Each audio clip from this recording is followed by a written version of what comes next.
بسم اللہ الرحمن الرحیم۔ السلام علیکم، ویلکم ٹو مہم کہانی۔ پلیز ناول کو لائک کر دیجیے، اگر آپ نے ابھی تک چینل کو سبسکرائب نہیں کیا تو سبسکرائب کر دیجیے۔ چلتے ہیں ناول کی طرف۔ کہتے ہوئے وہ جلدی سے اندر بھاگ گئی اور 2 منٹ بعد اس کی واپسی ہو گئی۔ کپڑے تو وہی تھے، بلیک جینز کے ساتھ وائٹ اور بلیک شرٹ۔ اب بس فرق یہ تھا کہ گلے میں وائٹ مفلر اور سر پر ایک بڑی سی ہیٹ پہنی ہوئی تھی اور ہاتھ میں ایک چھوٹا سا پرس تھا۔ چلیں چلیں جلدی چلیں، اس نے گاڑی میں بیٹھتے ہوئے کہا، اور اس کے بیٹھتے ہی ڈرائیور بھی گاڑی میں بیٹھ گیا اور گاڑی ریسٹورنٹ کی طرف بڑھا دی تھی۔ بیگ کندھے پر لٹکائے وہ گھر میں داخل ہوا اور پہلی نظر وہاں بیٹھی میرب اور اس کے قریب کھیلتے شہروز پر گئی۔ میرب، اس نے دھیمے سے پکارا، جس پر میرب نے چونک کر اس کی طرف دیکھا اور مسکراتے ہوئے وہاں بیٹھے شہروز کو اپنی گود میں اٹھا لیا۔ اللہ اللہ شہروز، دیکھو پاپا آ گئے۔ میرب کے جملے پر وہ منہ کھولے حیرت سے اسے دیکھنے لگا۔ کیا جو اس نے سنا تھا وہ صحیح تھا یا پھر کان بج رہے تھے؟ کیا کہا تم نے؟ اس کی حیرت پر ہنستے ہوئے وہ اس کے قریب آئی اور شہروز کو اس کی گود میں تھما کر خود بھی اس کے سینے سے لگ گئی تھی۔ اے خدایا، کہیں میں کوئی خواب تو نہیں دیکھ رہا، اس نے دل میں سوچا اور پیار بھری نظروں سے اپنے سینے سے لگی میرب کو دیکھنے لگا۔ میں نے آپ کو بہت یاد کیا تھا، اور یہی نہیں، میں نے تو تمہیں بھول ہی نہیں پاتا۔ اس کا چہرہ اپنے سینے سے نکال کر اس نے میرب کے ماتھے پر اپنے لب رکھے اور نرمی سے اس کے چہرے کے ہر نقش کو اپنے لمس سے مہکانے لگا۔ بے ساختہ المیر کی نظر اس کے لبوں پر پڑی، جن پر نرمی سے وہ جھکنے لگا، لیکن اس سے پہلے ہی کسی کے جھنجھوڑنے پر اس کی آنکھ کھل گئی تھی۔ اوف، یہ دوریاں! گہرا سانس لے کر وہ بیڈ سے اٹھ گیا تھا۔ اسے شادی ختم ہونے کے بعد واپس ترکی چلے جانا تھا، لیکن اب آئزل اور اسپن کی وجہ سے یہ کام پھر سے ٹل گیا تھا۔ 1 ہفتے بعد ان کا نکاح رکھا گیا تھا اور اب اس نکاح سے پہلے تو اس کا ترکی میں جانا ناممکن تھا۔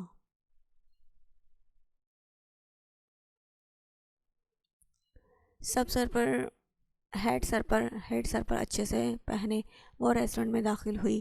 ہیٹ پہننے کا مقصد صرف یہی تھا کہ مشال یا کوئی اسے دیکھ نہ لے، اور اگر دیکھ لیں تو ہیٹ سے وہ اپنا چہرہ آرام سے کور کر سکے۔ ریسٹورنٹ میں تھوڑا ڈھونڈنے کے بعد وہ لوگ اسے مل گئے۔ اس کی نظر ایہاب کے ساتھ بیٹھے حمزہ پر گئی۔ وائٹ کلر کی شرٹ پہنے، ساتھ ہی گرے پینٹ اور گرے ویسٹ کوٹ کے ساتھ وہ ٹائی لگائے بیٹھا تھا۔ یقیناً وہ آفس سے آیا تھا، اس کا حلیہ دیکھ کر تو ایسا ہی لگ رہا تھا۔ ارے یہ تو وہی ہے جو مجھے اس دن سڑک پر ملا تھا، مجھے ناولز بھی تو اسی نے بھیجے تھے، اور پاکستان میں نے 2 بار بات بھی تو شاید اسی سے کی تھی۔ بالآخر اسے یاد آ ہی گیا تھا کہ حمزہ عباسی کون تھا اور اس نے اسے کہاں دیکھا تھا۔ چہرہ گھمائے وہ اب اپنی سوچ میں گم تھی۔ کیا اس بندے سے اس کی شادی ہونے والی تھی؟ ظاہر ہے تبھی تو سب اس سے ملنے آئے تھے۔ سوچوں میں گم اسے حمزہ کی آواز نے نکالا جو اس کے پیچھے سے آئی تھی۔ ہیلو عائشہ۔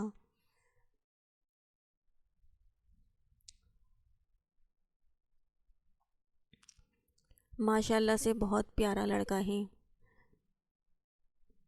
اس سے مل کر اینا تو صدقے واری ہی جا رہی تھی، لیکن حمزہ کے لیے اس کا لڑکا کہنا ایہاب کو ہضم نہیں ہوا تھا۔ ماما، اس 35 سالہ انسان کو ہماری نظر میں لڑکا تو نہیں کہا جائے گا؟ اس کے کہنے پر حمزہ بے اختیار ہنسا، جبکہ مشال نے گھور کر اپنے شوہر کو دیکھا جو اس کے گھورنے پر اپنے دانت باہر نکلتے دانت اندر کر گیا۔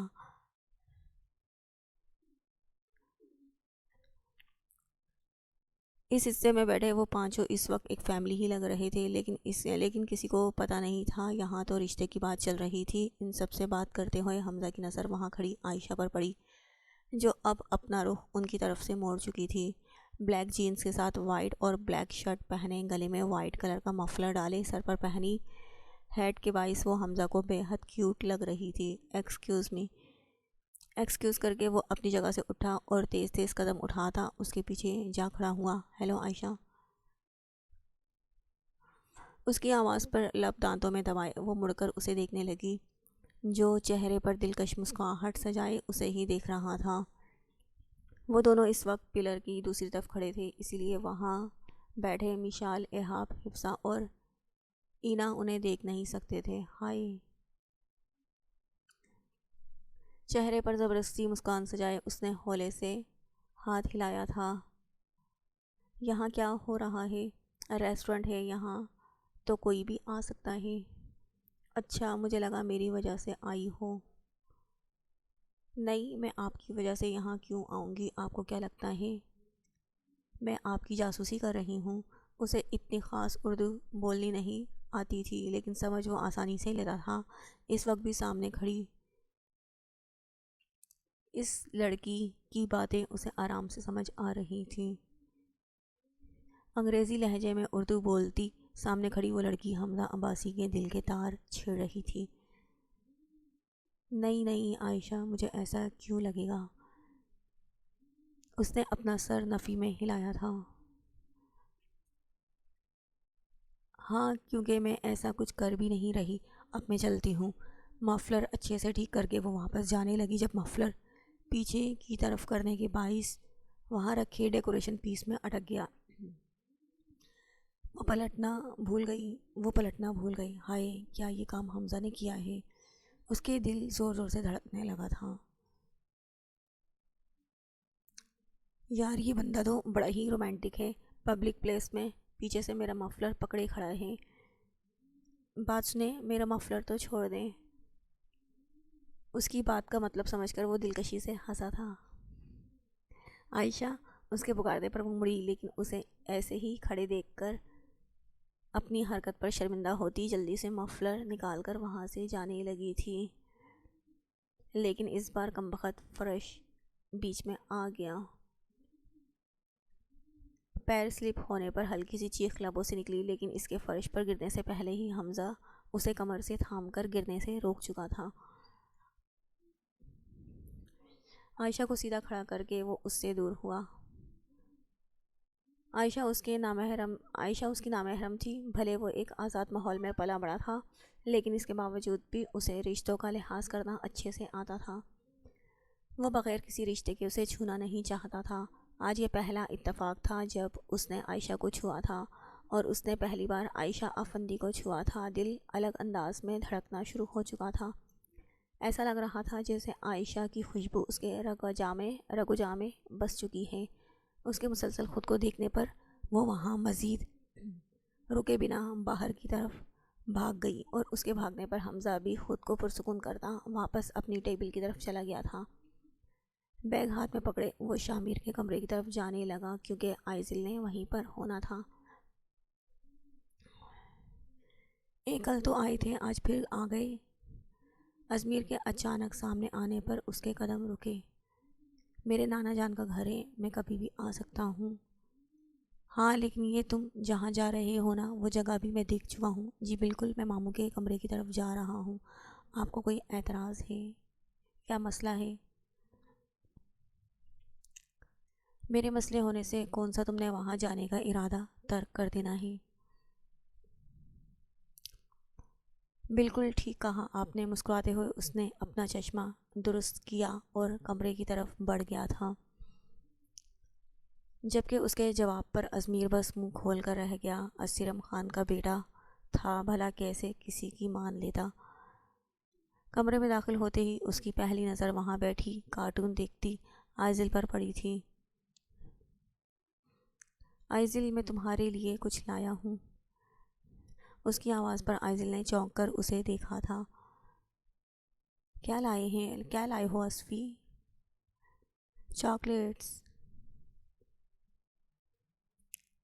اس نے بیگ عائزل کی طرف بڑھایا اور اس سے چند انچ کے فاصلے پر بیٹھ گیا تھا۔ بیگ میں سے چاکلیٹس نکال کر اس نے اسفنیار کی طرف دیکھا اور چہکتے ہوئے اس کے گلے لگ گئی تھی۔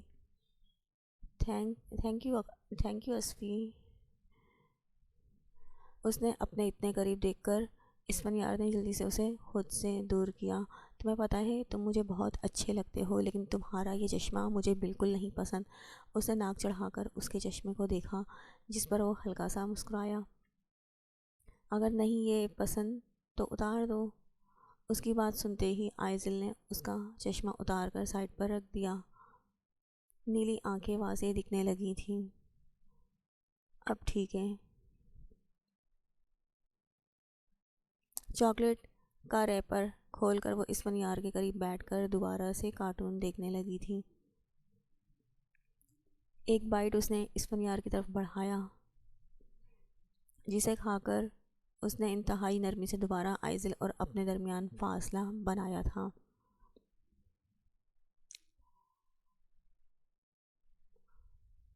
کمرے میں داخل ہوتے ہی اس کی پہلی نظر وہاں موجود ارتضیٰ پر پڑی۔ اگر اندازہ ہوتا کہ وہ کمرے میں ہے تو حرم کبھی بھی اس وقت کمرے میں نہ آتی۔ اسے دیکھتے ہی وہ واپس بھاگنے لگی، لیکن اس کے باہر جانے سے پہلے ہی ارتضیٰ نے اسے اپنی جانب کھینچ کر دروازہ بند کر چکا تھا۔ یہ کیا حرکتیں کرتی پھر رہی ہو تم؟ میں کچھ نہیں کر رہی، ارتضیٰ کی سخت لہجے پر اس نے منمناتے ہوئے کہا۔ میری ایک بات آج کان کھول کر سن لو حور۔ اس کا چہرہ اپنی مضبوط گرفت میں لیے وہ غرایا تھا۔ آج کے بعد جب بھی میں گھر آؤں مجھے تم میرے کمرے میں ملو، ورنہ مجھ سے برا کوئی نہیں ہوگا۔ اس کے بہتے آنسو دیکھ کر ارتضیٰ نے اس کا چہرہ چھوڑا، لہجے میں نرمی در آئی۔ حور تم پر سختی کرنا مجھے بالکل نہیں پسند، پر تم بھی تو میرا سوچا کرو نا۔ میں آفس سے آتا ہوں تو سب سے پہلے تمہیں دیکھنے کی طلب ہوتی ہے، اور جب تمہارا چہرہ نہیں دیکھ پاتا تو دل چاہتا ہے سب کچھ تہس نہس کر دوں۔ تمہیں اندازہ نہیں ہے تم میرے لیے کتنی ضروری ہو۔ اس کے آنسو صاف کر کے ارتضیٰ نے اس کے دونوں گالوں پر اپنے لب رکھے اور اس کی کمر پر ہاتھ رکھ کر اسے خود سے لگا لیا۔ میں نے تمہیں ایک ہفتے کا وقت دیا ہے حور، اور یہ ایک ہفتہ مجھ پر بہت بھاری گزرنے والا ہے۔ اس کی گردن سے بال ہٹا کر ارتضیٰ اس کی گردن پر جھک گیا اور اس کی اس حرکت پر حرم ساکت کھڑی رہ گئی تھی۔ اسے لگتا تھا اس ایک ہفتے کے وقت میں تو ارتضیٰ اس کے قریب نہیں آئے گا، لیکن وہ غلط تھی۔ تم سے دور رہنا بہت مشکل ہے، بہت زیادہ۔ اس کی گردن سے چہرہ نکال کر ارتضیٰ گہری نظروں سے اس کا گلابی ہوتا چہرہ دیکھنے لگا اور بنا لمحہ ضائع کیے اس کے لبوں پر جھک گیا تھا۔ اس کی دوبارہ اس حرکت پر حرم کی آنکھیں پھیل گئیں۔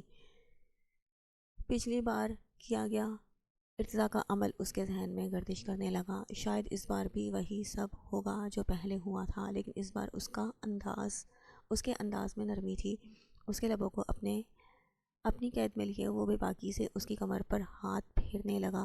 حرم نے اس کے سینے پر ہاتھ رکھ کر اسے فوراً خود سے دور کیا، چونکہ وہ حرم کی اس حرکت کے لیے تیار نہیں تھا، اسی لیے حرم کی اس حرکت پر ان دونوں کے درمیان فاصلہ بن گیا۔ یہ کیا حرکتیں حور؟ اس کے چلانے پر وہ سہمی۔ ارتضیٰ میری غلطی نہیں ہے، وہ ارتضیٰ کا غصے سے بھرا انداز دیکھ کر وہ سمجھتے ہوئے جلدی سے وضاحت دینے لگی۔ میرے لیے یہ سب بہت حور تمہیں وقت چاہیے تو میں تمہیں وقت دے رہا ہوں۔ تم نہیں چاہتی میں تمہارے قریب آؤں تو میں نہیں آؤں گا۔ دونوں کے درمیان موجود فاصلہ مٹا کر وہ حرم کے قریب آیا، لیکن اگر یہ بات تم ہاتھوں کے بجائے لفظوں سے کہو گی تو زیادہ بہتر ہوگا۔ سوری۔ اس کی بات سن کر حرم نے نظریں جھکائے ایک لفظی جواب دیا۔ تمہیں سوری کہنے کی ضرورت نہیں ہے حور، آرام کرو، میں تھوڑی دیر میں آتا ہوں۔ اس کا گال تھپتھپا کر وہ کمرے سے باہر چلا گیا اور اس کے جانے کے بعد حرم نے اپنا رکا ہوا سانس بحال کیا۔ ابھی تو ارتضیٰ اور اس کے درمیان ایک فاصلہ تھا، لیکن ایک ہفتہ گزرنے کے بعد کیا ہوتا، اس سوچ نے ہی اس کے پورے وجود میں سنسناہٹ پیدا کر دی تھی۔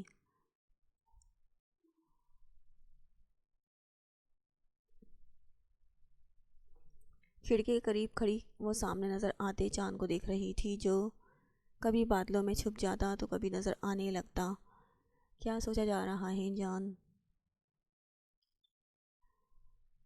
اسے پیچھے سے اپنے ہثار میں لیے اربان نے نہایت نرمی سے پوچھا۔ میں کچھ سوچ رہی تھی۔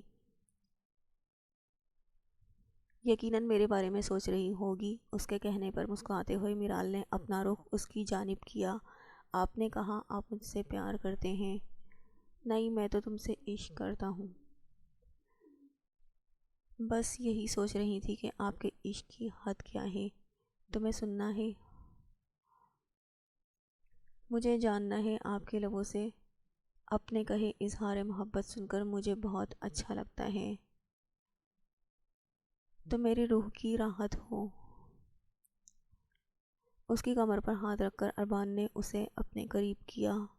تم میری سانسوں کی ضمانت ہو. اس نے جھک کر میرال کی نوز پن کو اپنے لبوں سے چھوا تھا. تم ہو تو میں ہوں، تمہارے بغیر میرا کوئی وجود نہیں ہے میرال. اربان لوگ محبت میں چاند تارے توڑ کر لاتے ہیں، آپ بھی تو مجھ سے اتنی محبت کرتے ہیں. اگر میں کہوں تو میرے لیے چاند لے کر آ جائیں گے. جانا، اگر میں تمہارے لیے چاند لے آیا تو آسمان اس کی روشنی سے محروم ہو جائے گا. ہر چیز اپنی جگہ پر ہی اچھی لگتی ہے. جیسے میرا چاند میرے پاس اچھا لگتا ہے، ویسے ہی وہ چاند آسمانوں پر ستاروں کے درمیان اچھا لگتا ہے. میں تمہارے لیے چاند نہیں لا سکتا کیونکہ وہ چاند تو آسمان کا ہے، لیکن اس آسمان پر میں اپنے پیار بھرے الفاظ ضرور لکھ سکتا ہوں. مطلب؟ اس نے ناسمجھی سے پوچھا تھا. اربان نے چہرہ موڑ کر گھڑی کی طرف دیکھا جہاں 12 بجنے میں چند سیکنڈز باقی تھے. وہاں دیکھو. میرال کو اپنے حصار میں لے کر اس نے آسمان کی طرف اشارہ کیا. اس کا اشارہ پا کر میرال آسمان کی طرف دیکھنے لگی تھی جہاں چند سیکنڈز بعد ہی فائر ورکس ہونا شروع ہو گئی، اور ان فائر ورکس کے ذریعے اب آسمان پر آئی لو یو میرال لکھا نظر آ رہا تھا. اس نے بھیگی آنکھوں کے ساتھ مسکراتے ہوئے اربان کی طرف دیکھا جس نے اس کے دیکھنے پر اس کی بھیگی آنکھوں پر اپنے لب رکھ دیے تھے. یہ سب بہت خوبصورت ہے اربان، مجھے اندازہ تھا کہ تمہیں یہ سب بہت اچھا لگے گا. Thank you. جانتی ہو میرال، تمہیں دیکھنے کے بعد سوچا کرتا تھا کہ اگر تم مل جاؤ گی تو اور کوئی خواہش نہیں رہے گی، اور تم مجھے مل گئی. لیکن کہتے ہیں نا، انسان کی خواہشات کبھی بھی کتنی بھی پوری ہو جائیں کبھی ختم نہیں ہوتی. میرے ساتھ بھی شاید ایسا ہی کچھ ہے. تم مل گئیں تو اب اس دل میں تمہیں چاہنے کی خواہش ہے، تمہارے ساتھ ساری زندگی گزارنے کی خواہش ہے، اور سب سے بڑی خواہش ہے تمہارے لبوں سے اپنے لیے اظہار محبت سننا. جانتا ہوں تمہیں مجھ سے محبت نہیں ہے، لیکن مجھے شدت سے اس لمحے کا انتظار ہے جب تمہیں مجھ سے محبت ہوگی اور اپنے ان خوبصورت لبوں سے تم اظہار محبت کرو گی. اس کے لبوں کو اپنی انگلیوں سے سہلاتے ہوئے ارمان نے نرمی سے اس کے لبوں کو چھوا اور اسے اپنے سینے سے لگا لیا.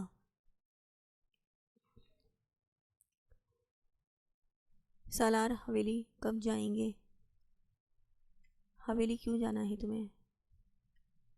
حویلی کا جوس کا سپ لے کر وہ آملیٹ اپنی پلیٹ میں ڈالنے لگا. ناشتے کی ٹیبل پر اس وقت بس وہ دونوں ہی موجود تھے. اسیرم صبح ہی اپنے ضروری کام سے باہر چلا گیا تھا. اسفندیار اپنے کمرے میں تھا جبکہ نور کچن میں موجود تھی. تمہیں نہیں پتہ؟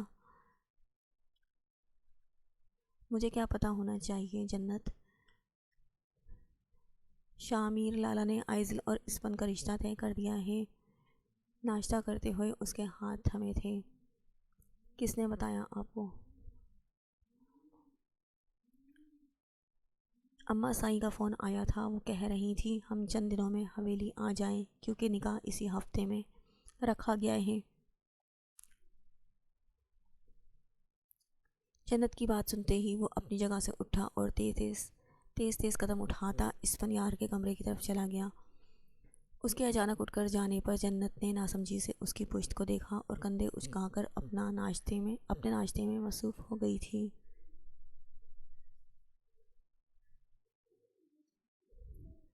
دھڑم سے دروازہ کھول کر وہ اندر داخل ہوا جہاں اسفندیار سادہ سے ٹراؤزر اور شرٹ میں بیڈ پر بیٹھا ہوا تھا.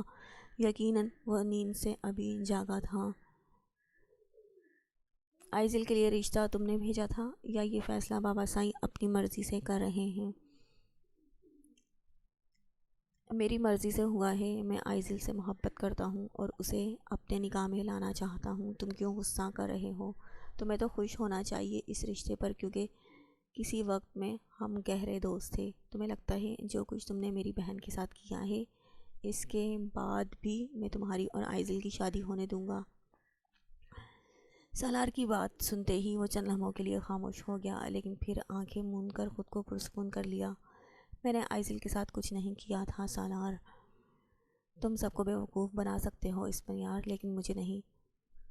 میں نہیں جانتا اس دن کیا ہوا تھا، پر اس بات کا یقین ضرور ہے کہ آئزل کی اس حالت کے ذمہ دار تم ہو۔ میں نے اگر یہ بات آج تک کسی سے نہیں کہی ہے تو اس کی وجہ صرف یہ ہے، میرے پاس کوئی ثبوت نہیں ہے۔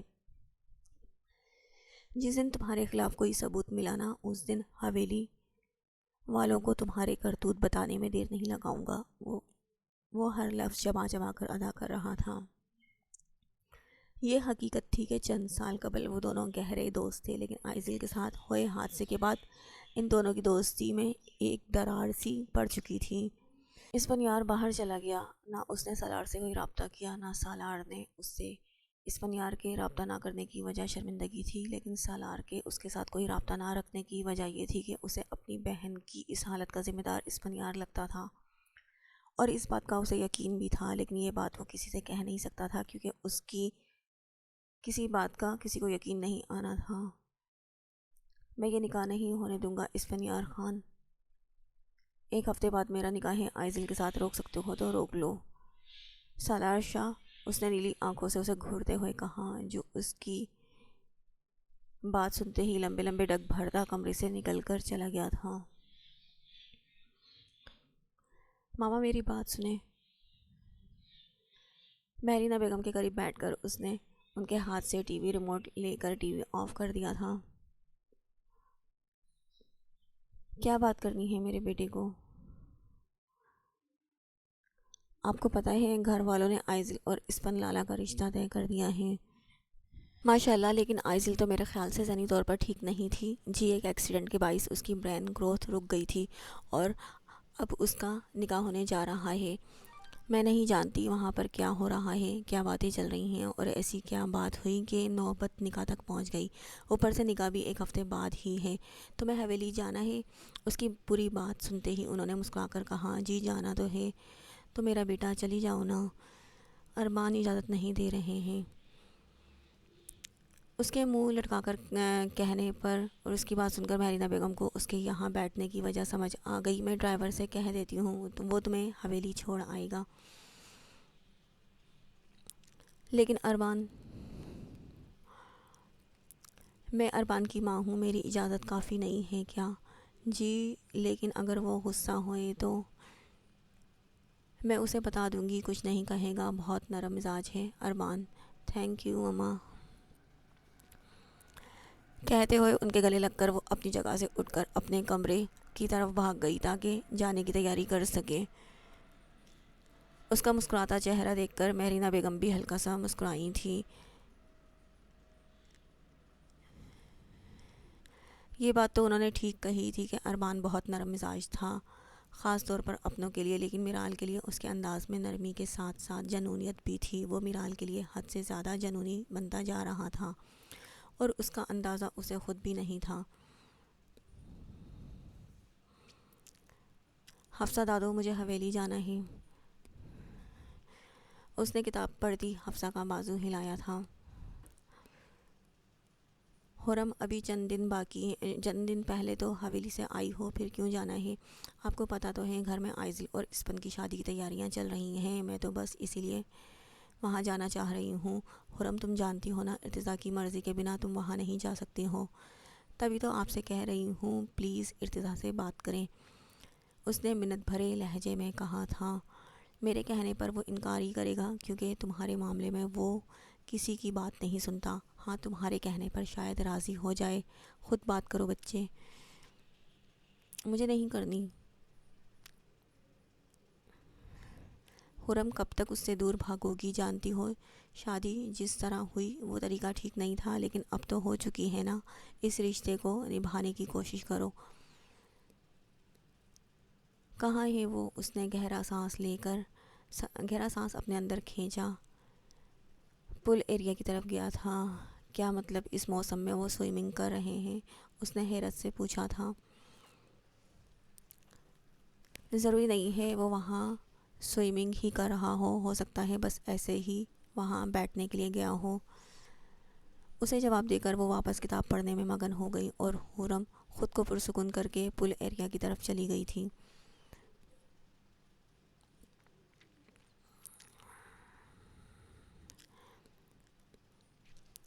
موم میرال کہیں ہر جگہ پر اس کی غیر موجودگی دیکھ کر وہ پریشانی سے مہرینہ بیگم کے پاس آ کر پوچھنے لگا تھا، اسے حویلی جانا تھا بیٹا؟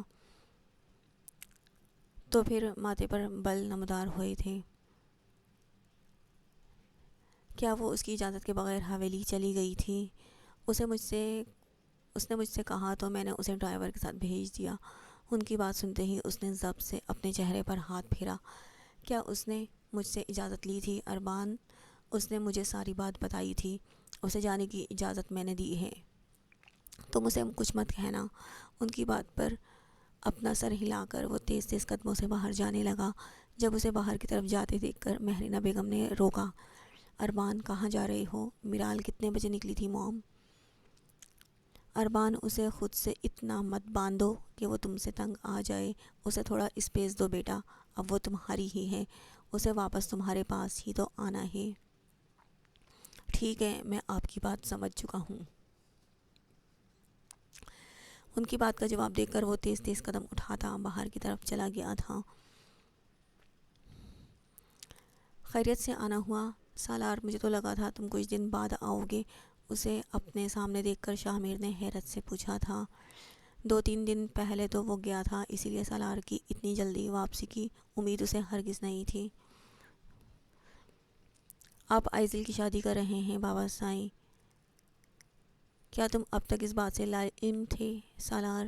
بابا سائیں آئزل کی کنڈیشن جانتے ہوئے بھی آپ اس کی شادی کر رہے ہیں؟ سالار کچھ نہیں ہوا ہے آئزل کو، وہ اب پہلے سے بہتر ہے اور خدا نے چاہا تو انشاءاللہ جلد ٹھیک بھی ہو جائے گی۔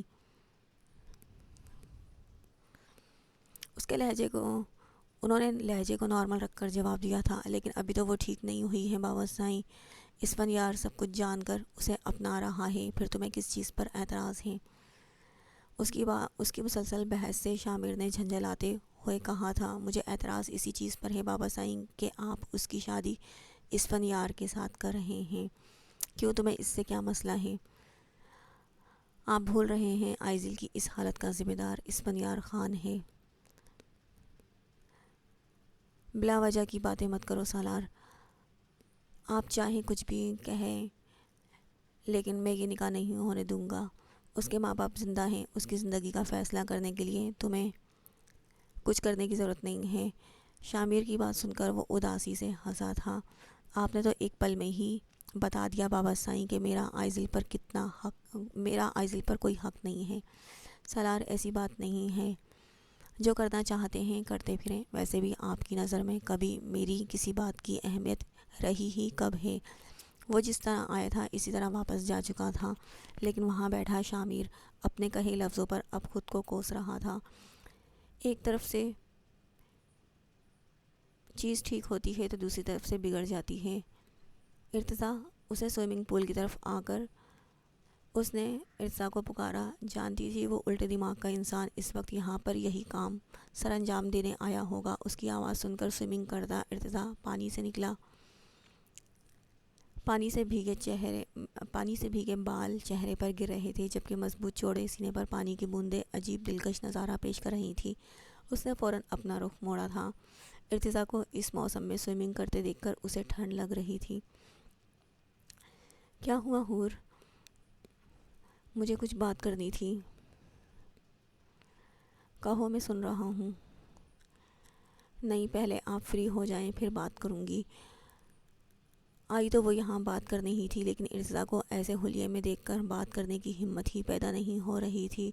حور، میں سن رہا ہوں، تم کہو جو کہنا ہے۔ نہیں، پہلے آپ فری ہو جائیں۔ جلدی سے اپنی بات کہہ کر وہ بنا اس کی طرف دیکھے جانے لگی۔ جب اسے جاتے دیکھ ارتضیٰ نے جلدی سے اس کا ہاتھ پکڑ کر اسے بھی اپنے ساتھ پل میں کھینچ لیا تھا۔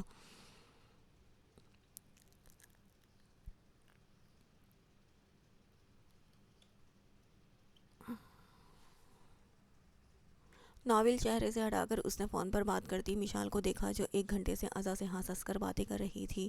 پتہ نہیں ان عورتوں کے پاس اتنی باتیں کہاں سے جاتی ہیں، اس نے بیزاری سے سوچا، اور مشال کو فون رکھتے دیکھ کر خود بھی اپنا ناول بند کر کے بیٹھ گئی۔ مام، مجھے کچھ بات کرنی ہے، کہو۔ مجھے احتجاج کرنا ہے۔ کس چیز پر؟ شادی پر۔ میں نے تو سنا تھا کہ بات پکی ہونے میں بھی مہینوں لگ جاتے ہیں، لیکن یہاں تو 1 ہفتے میں میرا نکاح بھی رکھ دیا۔ عائض اور اسپن کے نکاح کی خبر سن کر وسیم نے حمزہ اور عائشہ کا نکاح بھی 1 ہفتے بعد ہی رکھ دیا تھا، وہ بھی پاکستان میں، کیونکہ ان کے سارے رشتہ دار وہیں پر موجود تھے۔ اور جہاں تک بات تھی حمزہ کی، تو اس کی فیملی یا رشتہ داروں میں دور دور تک کوئی بھی نہیں تھا، جو تھے وہ بھی والدین کی وفات کے بعد تعلق ختم کر چکے تھے۔ اس کے بس بزنس پارٹنرز اور کچھ دوست تھے جنہیں انوائٹ کرنے کا اس کا ارادہ اپنے ریسیپشن ڈے پر تھا۔ مشال کے اتنے جلدی راضی ہونے کی امید ایہاب کو ہرگز نہیں تھی، لیکن اسے جلدی اپنا فیصلہ ایہاب کے سامنے رکھ دیا تھا۔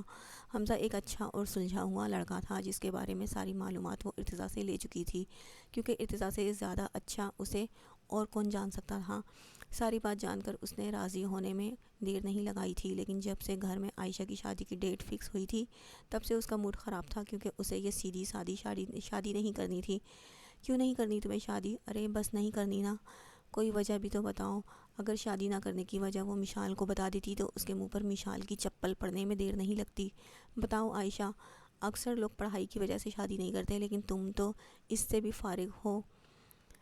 ہائی اسکول کے بعد تم نے ناول کے علاوہ کوئی کتاب کھولی بھی ہے؟ کھولو گی بھی کیسے؟ تم نے تو اسکول بھی رو رو کر پورا کیا ہے۔ یہاں بات اسکول کی نہیں ہو رہی، شادی کی ہو رہی ہے، اور مجھے شادی نہیں کرنی، کیونکہ ابھی میری شادی کرنے کی عمر نہیں ہے۔